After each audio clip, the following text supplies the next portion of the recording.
చదివిన తర్వాత అందరూ స్టేజ్ దిగిపోవాలి, నేను కూడా స్టేజ్ దిగిపోతాను. స్టేజ్ దిగిపోయిన తర్వాత ఒకరికొకరు చేతులు పట్టుకుని మనం ఇవ్వాల్సిన నినాదాలు, మేమంతా ఐకమత్యంతో ఉంటాం. తర్వాత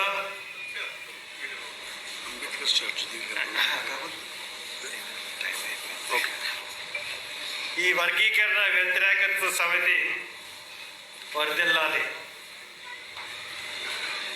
వెంటనే కేంద్ర ప్రభుత్వం, సుప్రీంకోర్టు తమ తీర్పుని వెనక్కి తీసుకోవాలని చెప్పి నినాదాలు ఇస్తాం. ఇప్పుడు తీర్మానాలు నేను కొన్ని చదువుతాను. ఇది ఈ సభ అంతా ఆమోదిస్తున్నట్టుగానే నేను భావిస్తూ ఉన్నాను. ఈ తీర్మానాలు, రెజల్యూషన్స్ ఐకమత్యంగా ఉంటేనే దేన్నైనా సాధించగలుగుతాం. కాబట్టి మనందరం కూడా వర్గీకరణ వ్యతిరేక పోరాట సమితిలోకి వచ్చి మన కుల సంఘాలని, మన మాల మహారాణులందరినీ కూడా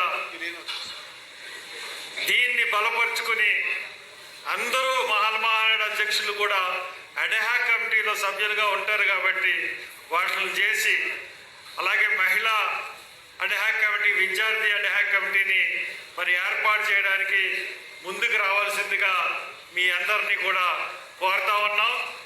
ఇంకొకటి, ఎంప్లాయీస్ తరఫున మరి ఈ యొక్క కమిటీని భరత్ భూషణ్ గారి ఆధ్వర్యంలో ఏర్పాటు చేయడం జరిగింది.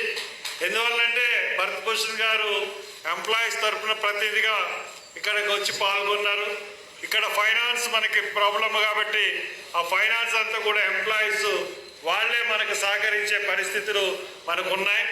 అలాగే ఒక లీగల్ సెల్, న్యాయవాదులతో ఒక లీగల్ సెల్, 3వ పాయింట్, ఆ న్యాయవాదులతో లీగల్ సెల్ ఏర్పాటు చేసడానికి మన గుర్రం రామారావు గారు ఉన్నారు. అక్కడ విజయవాడలో నామాల వెంకటేశ్వరరావు ఉన్నాడు. అలాగే ఇక్కడ వడ్డీ నాగేశ్వరరావు గారు ఉన్నారు.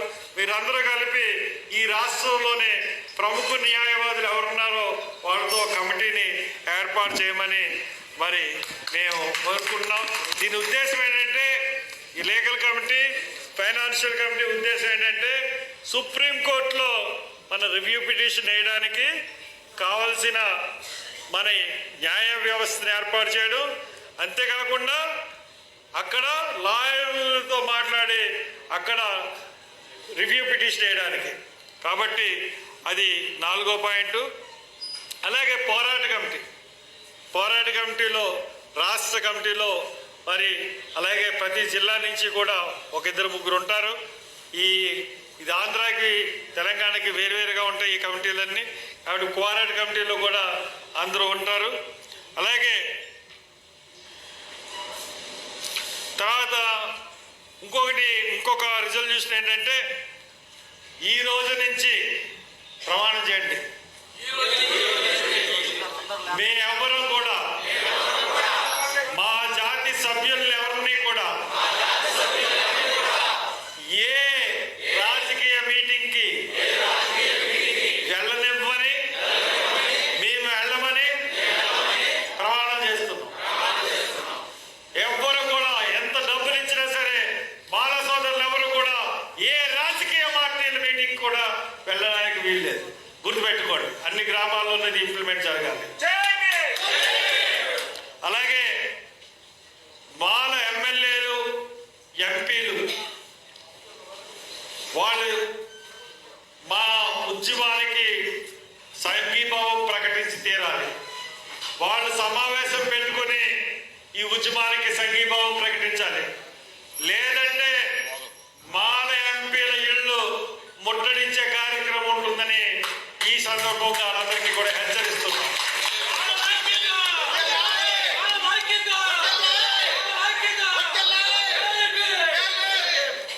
ఇంకొక ముఖ్యమైన ప్రకటన చేయబోతున్నాను. ఇంకొక ముఖ్యమైన మీటింగ్ ఏంటంటే, ఆగస్ట్ 15ని బ్లాక్ డేగా పాటించబోతున్నాం. అన్ని మాలపేటల్లోనూ కూడా బ్లాక్ జెండా ఎగరేస్తాం. ఇప్పుడు మనందరం కూడా సంఘీభావంగా నిల్చుంటాం.